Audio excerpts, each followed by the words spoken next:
Bismillahirrahmanirrahim. Assalamu alaikum dear students. You all are welcomed at this channel Politics and International Relations Basics.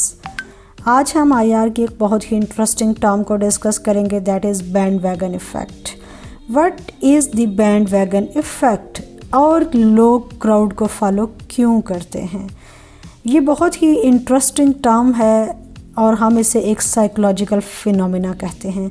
Psychological phenomena ऐसा जिसमें लोग वही काम करते हैं जो कि दूसरे कर रहे हैं, और वो ये काम क्यों कर रहे हैं, क्योंकि दूसरे भी यही काम कर रहे हैं.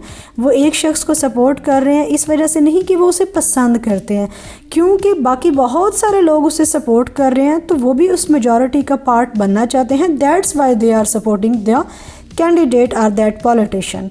तो अब हम थोड़ी सी इसकी जो फॉर्मल डेफिनेशन है उसको डिस्कस करते हैं कि what is band wagon effect. Band wagon effect actually is a psychological phenomena in which people do something primarily because other people are doing it, regardless of their own beliefs, which they may ignore or override. So you may say this tendency of people to align their beliefs and behaviors with those of a group is also called a herd mentality. यानी जिस तरफ एक group जा रहा है, एक ग्रोह जा रहा है, आपने भी उसी तरफ जाना शुरू कर देना है. आप कि उधर जाने के पीछे रीज़न क्या है, वो आपका बिलीफ है, वो आपकी लाइकिंग है. नो, आप उसके पीछे इसलिए जा रहे हैं क्योंकि बाकी तमाम भी उसके पीछे जा रहे हैं. अगर हम पॉलिटिकल साइंस में और पॉलिटिक्स में इसको देखें तो हम ये कह सकते हैं कि where people vote for the candidate who appears to have the most support because they want to be the part of the majority.